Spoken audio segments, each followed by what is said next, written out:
Welcome to Little Victories, the self-help comedy podcast that proves success isn't about perfection, it's about progress.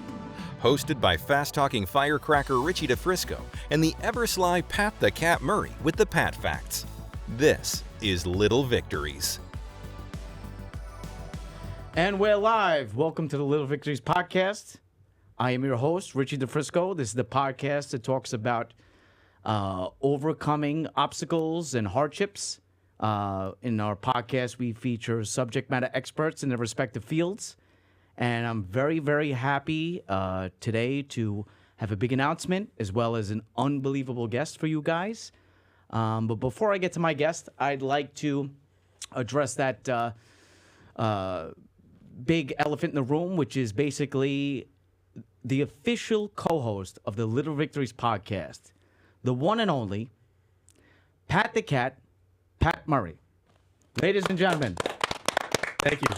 welcome. Richie. He is the Andy Richter to my Conan O'Brien, the Robin Quivers to my Howard Stern. I am so grateful to have you here. I'm grateful for being here. I love you to death. So it was mentioned to me, Pat, that I don't shut up. So what we're going to need you to do is raise your hand, please, if you have anything to say.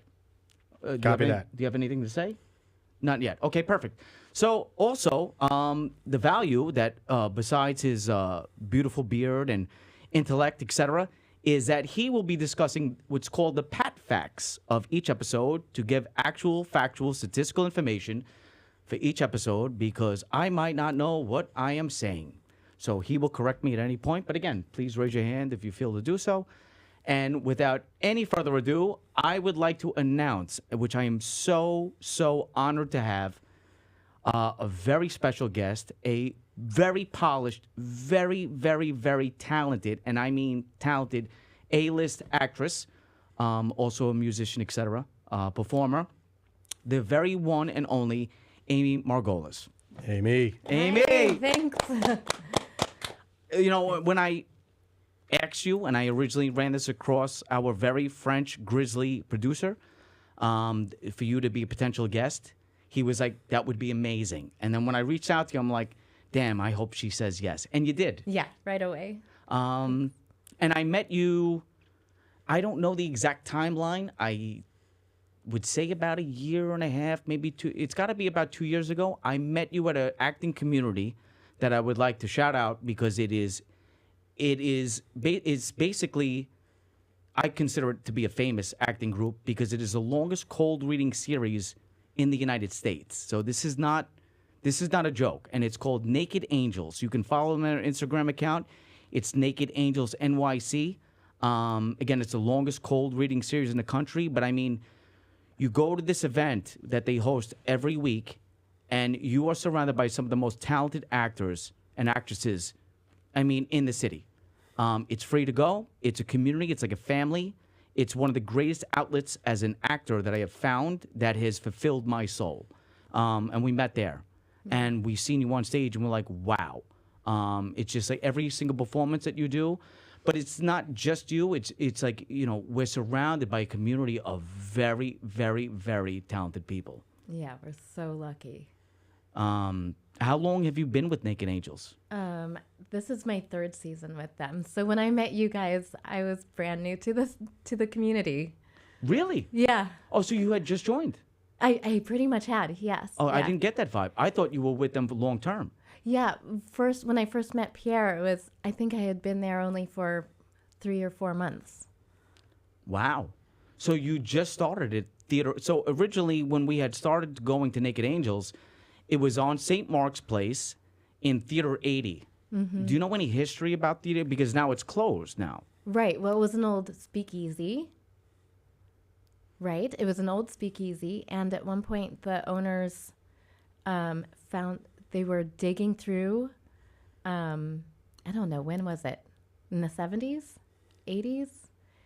We got to check the Pat excavating. Facts. Do you have any information on this, Pat? Please raise your hand. And they I do found not a safe. have a Pat fact on that foundation.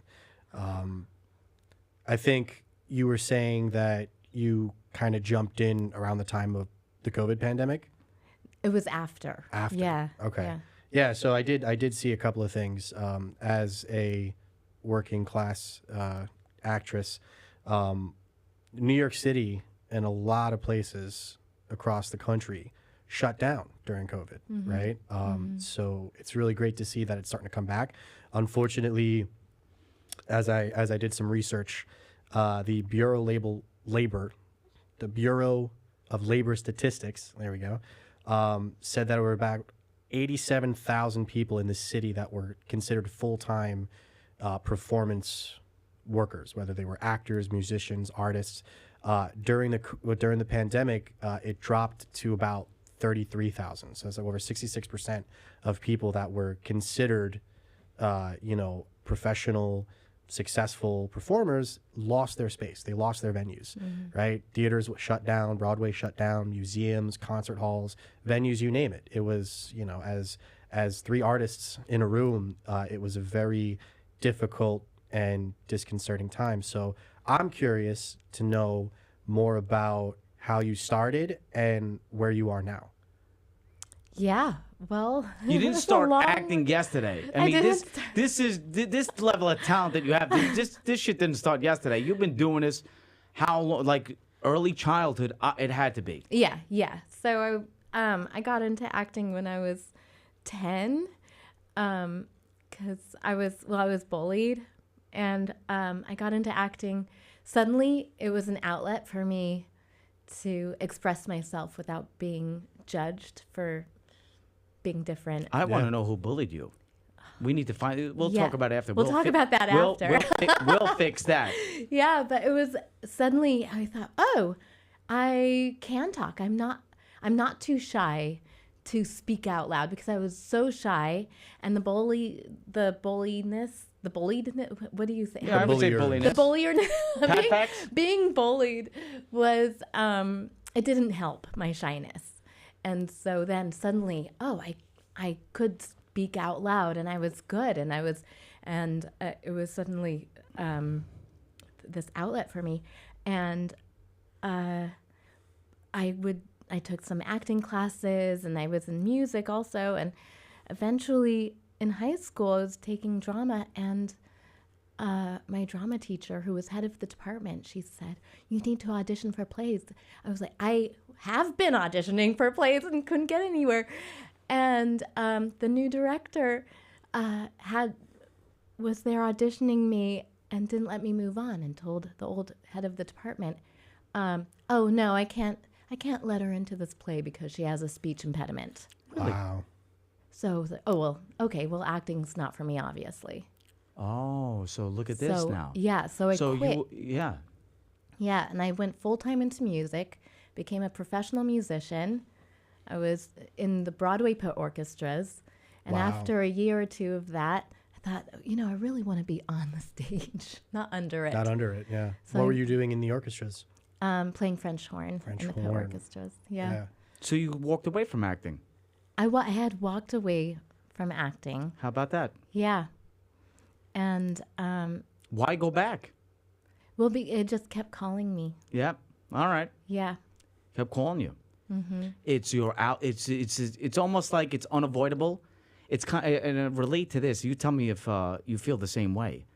I tried to walk away from it, and because what happened is it wouldn't leave me alone. Yeah. Where I'm like, you know what?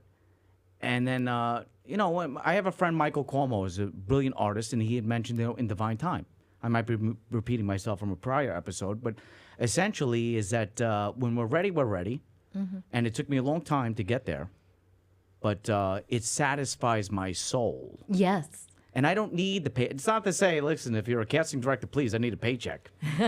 However, I don't use that as my intent, because I do it because whether it's a short film, indie film, as long as I get footage, there's a bar there. And I just like to perform. It makes me happy. Yes. And that was with me too. I thought I just wanted to make people laugh. And so I went into comedy, and I studied improv, and then I got into a play, and then I was like, oh, I'm loving this, but I was still scared to call myself an actor. It's like, oh no, people are going to think I'm delusional for following this dream. Do you call yourself an actress now? Oh, absolutely. Okay, when did that change now? So when did it come to a point where you say, no, what, I am the actress? Yeah, I went well, I went back to school for it. So I was studying with a bunch of different teachers. And I had one teacher in particular who said, "Oh, you've got a lot of talent. You need to pursue this." And it was like, okay, I can do this. I will do this. And probably during the pandemic, I thought now is the perfect time for me to say, okay, now I'm an actor and a musician. Isn't that great? Yeah. I you talking about someone who finally saw what you saw in yourself, and then it's very validating. I would think, right? Yes. To have this desire, to have this drive, and then finally someone that has the ability to kind of pull that out of you says, yeah, this is for you, Yeah. Come out of the pit, come on stage. Yes. Right? Yes. Yeah. And I think the more I did it, the more people started validating in that way too. I ran into one of the directors in one of the pit orchestras I was working in, and he's like, "Oh, I'm so glad you're acting." He said, because he had so much more than just the music. You were so enthusiastic every time you were there. And so that was another form of validation. And I think you just staying in that environment is what really solidified it, Me stepping away from certain creative outlets, it's tough because I think as artists, we are the most hypercritical of ourselves. And no matter how good we do, no matter how many shows we play, no matter how many random people say, "Oh my gosh, that was great, that was excellent," we go home thinking of all the things that went wrong. Yes. I played the wrong note. Perfectionism. I said the wrong line. Right. So, what I noticed in myself, and I'm not clear of this yet, but I mean, I'm made some significant progress. What had happened to me in the past, what had happened was, but in the past is like the naysayers, they would be like, they would talk down to me, bullied in some ways for a while, verbally for the most part. And then if people didn't believe in me, I started to believe them. Now I'm kind of to a point where I'm like, I believe in myself enough where I'm like, fuck you. I believe in myself. I don't need, I do things because I want to. And, but it took time to get there. It wasn't always confident. Now I could give two shits of what anybody fucking thinks. But I mean, this took time to get there. This was not just, an immediate thing. A lot of work. I put in a lot of time alone, a lot of conversation with myself. And I always believe this is one of my biggest sayings. I love this saying. Listen, write this down, Pat. The greatest conversation that we have is the conversation that we have with ourselves. You like that one? Yeah. Yeah. I think just waking up in the morning and looking in the mirror and saying, like, you got this. Do you doubt yourself? At times? Sometimes, yeah. But then it just feeds the fire. I'm like, I just have to work harder. Or let me just focus more. So from the age of 10 when you started till now, like time has gone on. Yeah. What were the biggest obstacles that you faced where it's like, man, this is fucked up? Obstacle-wise, like it could be anything. It could have been anything that like, it could have been financial circumstances, anything that set you back from pursuing your listen, you are a very passionate actress. Yeah. It is evident when you were on stage, like, wow, this girl's crushing it. So like, in between then, going back till age of 10 till now, like what curveballs were thrown your way where it's like, damn? Well, I think being discouraged by never going forward in an audition, that definitely was doubt going inside of me. Like, oh, well, I can't nail these auditions. I must not be very good. So you would read and just would not get that call back? No. And then the director saying that I had a speech impediment and that I didn't, and that's why she couldn't let me on stage. And was another, well, I can't get a call back. I have a speech impediment. I'm so shy that I figured, I'm just not meant to be on stage. It all fed into that doubt. So it sort of validated the doubt. And then when I started getting on stage as a musician first, it's like, oh no, you put the stage under me. This is when I start to shine. You were shining. Yeah. So I thought, well, maybe they were all wrong. But it took years for me to discover that they were wrong. What were like there were little victories along the way. Like what were the little things? Because it didn't just happen in one instance, or maybe it did. I don't know. But like those little wins along the way where you're like, I can do this. And it kept you going at least to the next day. Almost like people with alcohol or drug abuse when they're trying to quit. It's just one day at a time. Yeah. Were there little moments, little things that you did, is it habit-wise or anything like that, where it's like, I can do this, I can keep doing this, even though it's not easy? Because look at acting, auditioning, right? That's like, you have to be able to accept 1,000 no's until you get that one yes. Yes. So I think believing in myself, having just those couple of teachers who believed in me, even the one way back in high school who believed in me. Once I started having little victories, I realized how many little victories I had as a kid. Like how well I did in all the roles I did perform as a kid. I thought, oh no, I was good. I did love doing this. And then I thought, why did I let those other teachers bring me down? Why did I believe that? Why did I take that in? And so the more little victories I had, the more I realized I had. And so then you started to give yourself I credit for started these things, giving myself credit for which these things. we all need to do. Yeah, and then the doubt and the validity of the doubt started to wash away. How strong was the doubt? Did you ever want to quit and say, I just can't do this? Well, once I started pursuing it, I couldn't stop. So that's something where, okay, well, I really want to pursue this, and it's worth it. It's worth the hard work because I love it so much. And when was that aha moment of, I'm a professional actress, I'm going to do this? You might not know. I don't know, but it was sometime Internal.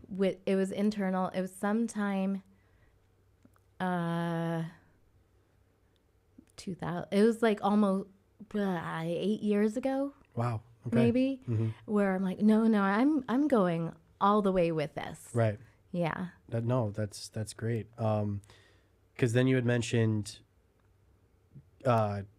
finding more confidence during the pandemic. Yes, because everything was a clean slate.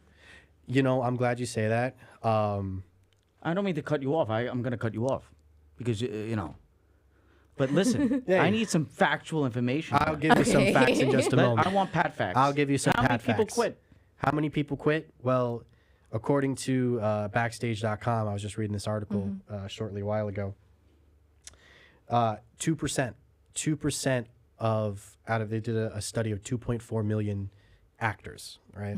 Only 2% continue. 2/3 of them wash out within that first year. So I think relate to your experience, it was really overcoming that first year or first maybe even few years, right? Because you know these numbers are subjective, you know. Yeah. They just take a whole group of people and they're like, okay, who succeeded, who not, and then it also depends on how you consider success. Is success I'm famous, I'm a household name, or is it a recurring character part in a sitcom or a voice acting role? Pat, that's a good fucking Yeah. point. Right? Or maybe. So what does success mean to you? Right. I think it's continuing to make projects. Listen, Yeah, Working. if I right? could jump across this room right now and hug you, I would squeeze you, because that's essentially all you need. Because it's fulfilling. Am I not wrong? Because for me, it's just like Yeah. So the moment I get is when I'm off stage and I'm basically like I want to make love to myself when I'm killing the roles. Yeah. I love myself, and when I'm not, I'm like, Rich, come on, man, you're fucking this up. But like it lights the fire in you, doesn't it? You're like, Oh, I've got to man. work. I've got There's to no feeling focus, like it. work harder, practice more, rehearse more. do you know when you're killing it? No. You don't. No. You I don't. How? It's impossible. I've seen you crush these things on stage where the Yeah. whole audience is lit up. Be like, this girl is a beast. So like you don't see this. No, because I'm not out there. I'm in the role. You're in it. You're locked in. Yeah. You're locked in. I know when I'm not killing it because I don't feel in the role.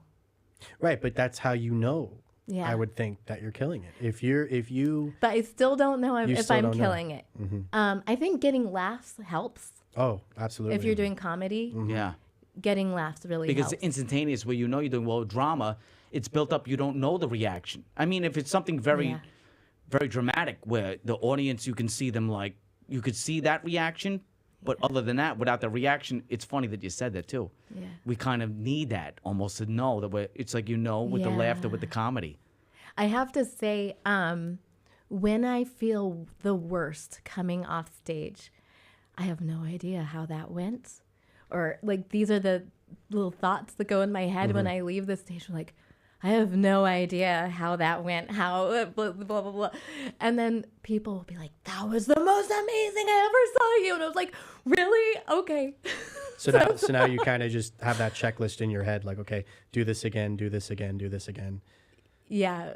Yeah. And, I just, before I threw in that Pat fact there, I did always look at that pandemic, right? The whole, few years of everyone kind of not being able to do anything as that carte blanche, that clean slate, the great equalizer. Now you can sit with your own thoughts for however long, a day, a week, a month, and say to yourself, what am I going to do? Yeah. And I'm going to be a professional actor is what went with you. And I think that, as we spoke, what do you consider success? Working on projects. I mean, there you go. That's it. What, Yeah. what Yeah. advice? So there was, and literally we go to art events all the time.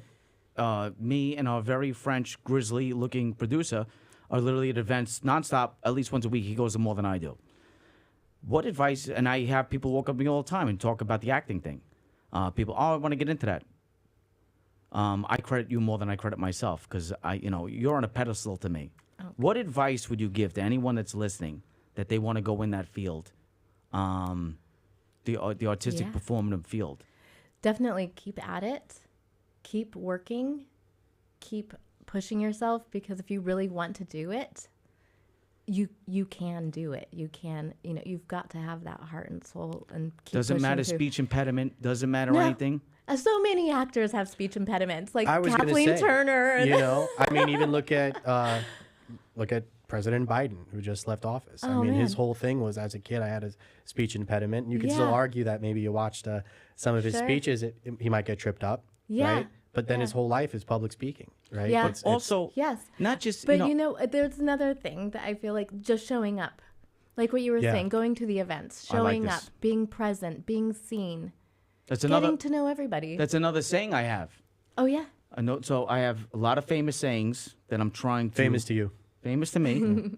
Half the battle's showing up. Yeah. Just show up. Yes. That's all you got to fucking do is just show up. Because the reason is, and thank God for this, because if everyone showed up, it's a little more competitive. But there's a lot of people that won't. Yeah. There's a Yeah. lot of people that won't. I've noticed that a lot. Oh, I'll be there at 8 o'clock, and they show up at 10. Oh, What was the man. point of that? Yeah. Consistency and Yes. dedication and that follow through. I'm also big on failure. So, like, for me, like, I failed more times than I've seen this, and I'm quoting now on some bullshit I seen on Instagram, but I legitimately failed more times than other people fucking tried. My background was a lot of people, once I went down this art road, and I'm like, man, am I going to do this? The original response was, oh, you can't do that. You can't do a lot of that shit. You get any of that? I got that so young that it's not even a thing for me A anymore. thing. Yeah. I Yeah. got it when I was older. Yeah. I got it a little bit. I got a little bit when I was younger, and then I got older and went back into it, and I said, "This is what I want to do." Then I Yeah. really got it hard, where people are like, "Oh, you're too old to do this. You're too old to be an actor. You're too old to do this," and I'm Man, like, that was wow. another thing. Yeah, feeling too old. Oh, I gave up and now it's too late for me to get into it. That was another thing holding me back. With yourself, the conversation you had with yourself. A conversation with myself, and then it was just the love of the art that just kept me going. My coach said this, and it really got into my head because I love this man to death, and he really shaped me for the skill set that I have now, and I credit him for this. But he said this a long time ago, not just to me specifically, but he tells all of the students.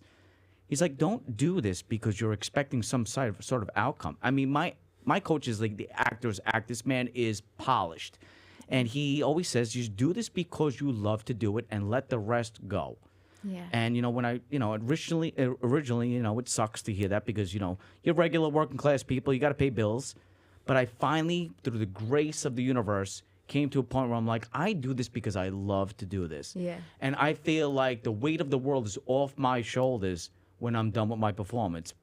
Predominantly most of my work is in film, but the little stage appearances that I've had, I feel fucking great. Yeah. When I come off stage.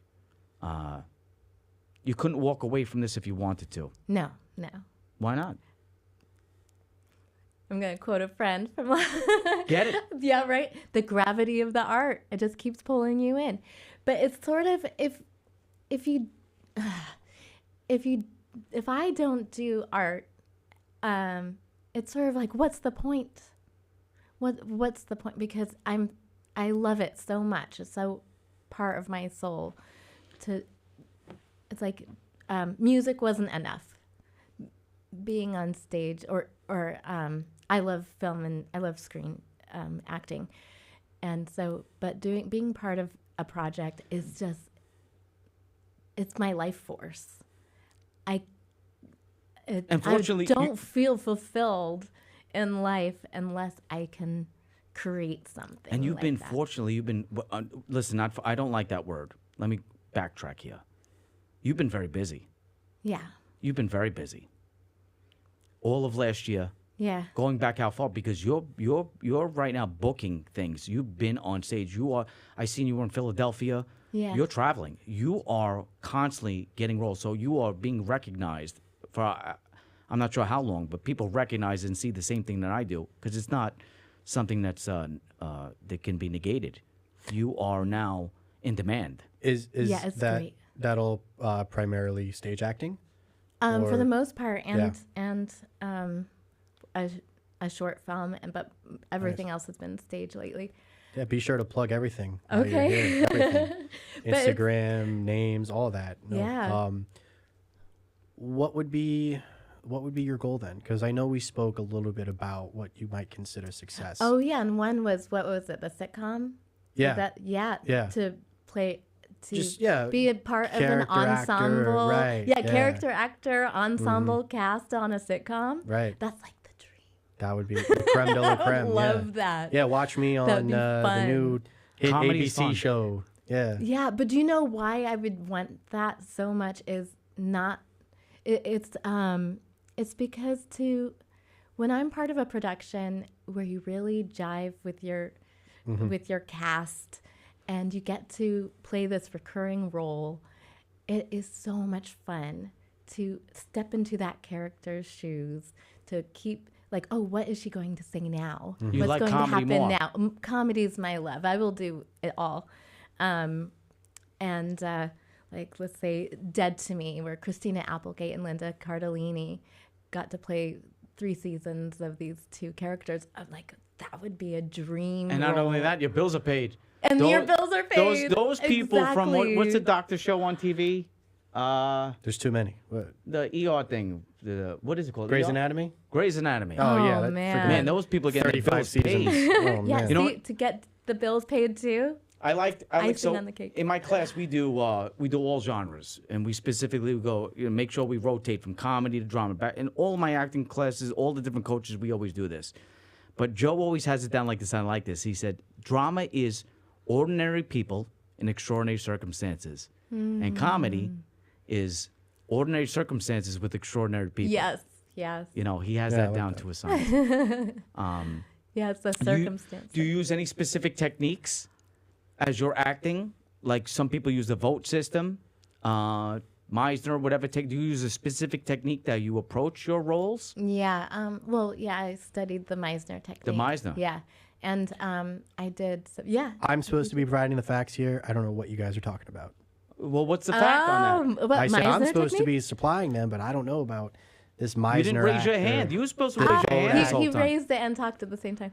I created this technique, which I try not to release this. Oh, you on this, created it. On the, I did. I have the DeFrisco All right, this is technique. DeFrisco IP Oh, here. yeah. You know, so the DeFrisco technique You have to license is, it. I have this down to a science. Don't steal this from me because my very Italian taking notes lawyer right will now. sue you. I have the acting down to this. No matter what you do, after you prepared you read your dialogue, it's memorized, you did your who am I, what do I want, etc. I have it down to one thing. No matter what you do, you have to tell the truth. No matter what. I mean, ideally, it's difficult because we're adults playing make-believe. Yeah. But you have to find a way to tell the truth, otherwise it falls short. Yeah. And that's what all those techniques are doing. Is That's it. Find a way to be So, truthful. I took everything like Bruce Lee did. He studied many different crafts until he created his own form of martial arts. It's called the DeFrisco technique. So everybody write that down. The DeFrisco. Just tell the fucking truth. That's it. Yeah. Yeah. Find a way Find that a works way. for you. And you know what? It's Yeah. because I work with so many talented people. I mean, my coach is so good. It's fucked up how good he is. It's dry. It's almost difficult to work with him because he'll know right away if you're just reading it. He'll stop and he makes a scene like he doesn't care. Stop, stop, stop. And I know already. He knows I know, and I know he knows. It's like you're just reading a line. He goes, "All right, what did you do?" I'm like, "All right, I didn't make a choice in the last line I read." He goes, "Perfect. At least you knew that. Keep going." Yeah. Oh, he's a beast. Yeah. Yeah. Do you that have is any good. special people you'd like to credit that helped you get along the way, that helped groom you to be this amazing actress? Yeah, You can name drop. Sure, my teacher Ted Barty. Ted, shout out to you, Ted. Ted. Know what I'm saying? Champagne with my campaign. Anybody else? I had a director. She's not alive anymore, Barbara Van. Rest in peace. And she sort of gave me my first like big role where I got to off Broadway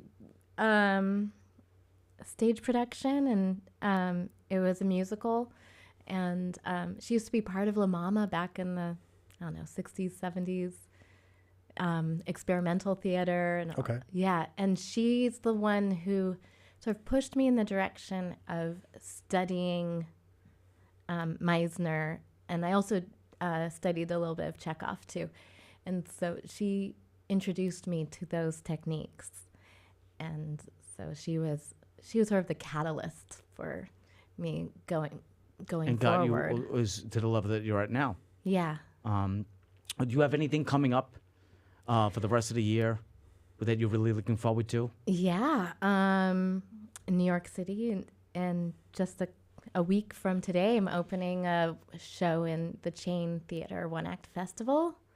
It's called The Best of Constance and Florence. I like this. I like this. It's two of us. It's about two British women. It's sort of like You're putting on an accent. oh yes. Well, Oh, Wait a minute. I'm you- from Northamptonshire. So you got that role? I got the role. Oh, that's fucked up. Because I applied for that role and no one got back to me. What, for Florence and Constance? I did. I tried to be Constance. You that's did. 'cause Well, she got I'm it. Constance, so you were oh, against you got the role. me. All right, you beat me at the role. So someone asked me, "Oh, I'm looking for a British woman to play this role," and I said, "I think I have the person for you. Let me read the script and get back to you." And I said, "Wait a minute. Why are you not asking me for this role? Because I would love a chance to work on my British dialect." Yeah.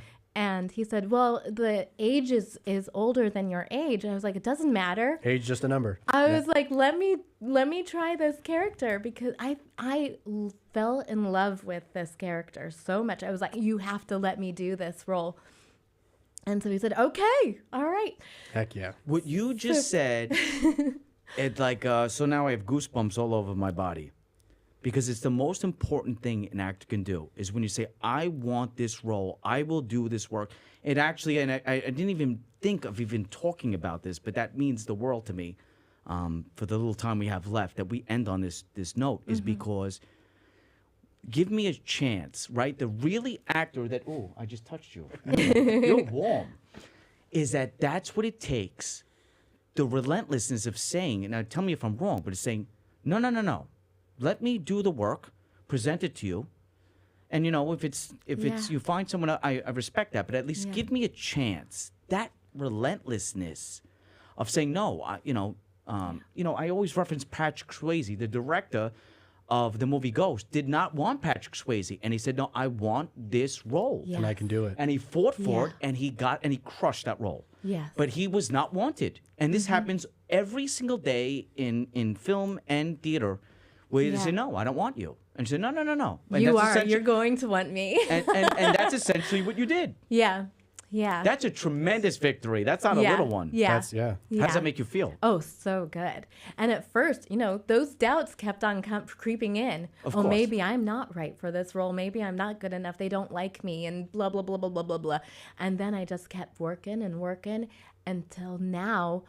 There is no better constants than Then there than never I will am. be. You, then And I, there never yes. will be. Yeah.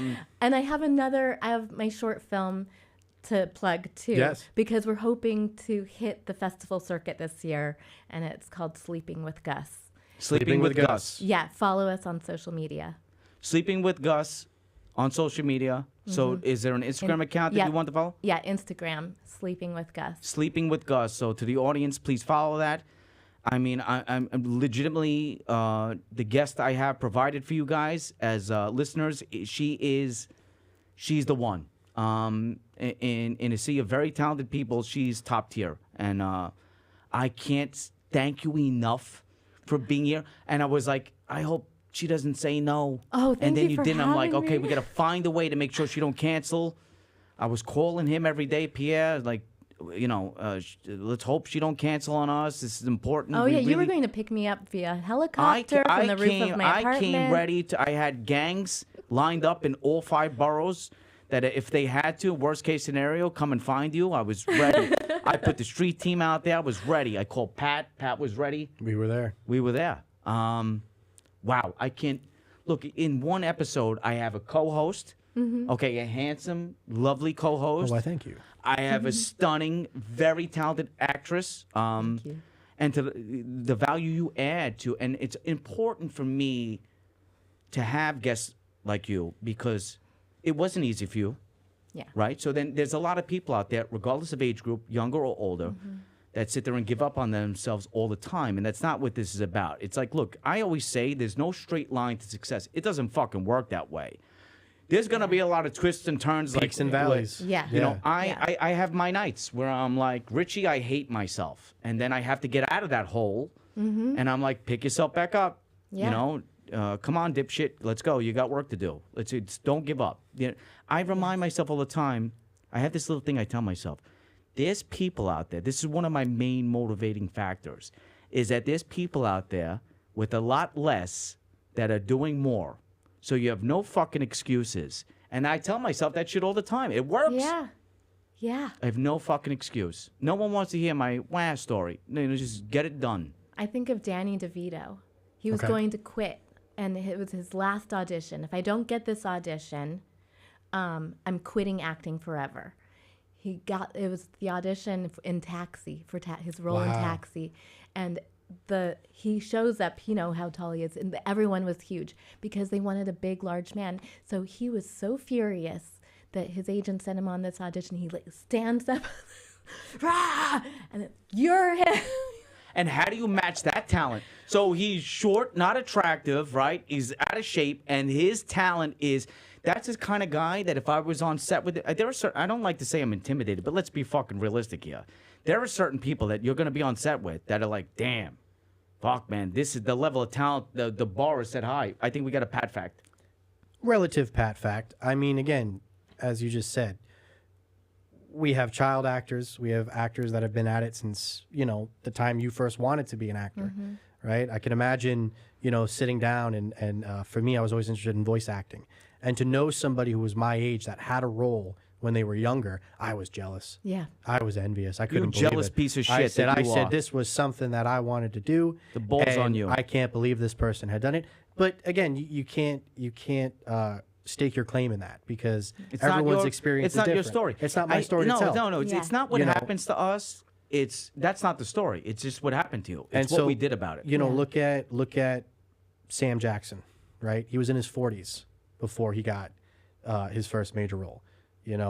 I think that for you found the time, and you're still at it, And again, the success is relative, whether you do it when you're 10 Absolutely. You're or already when successful. you're 100. 100%. If I can add is that in my eyes, and this is not my eyes, it's clearly with even with the circle that we have artistically, it's all across the board that you are already success. It's known that you are a tremendous success, and all the work that you did pays off.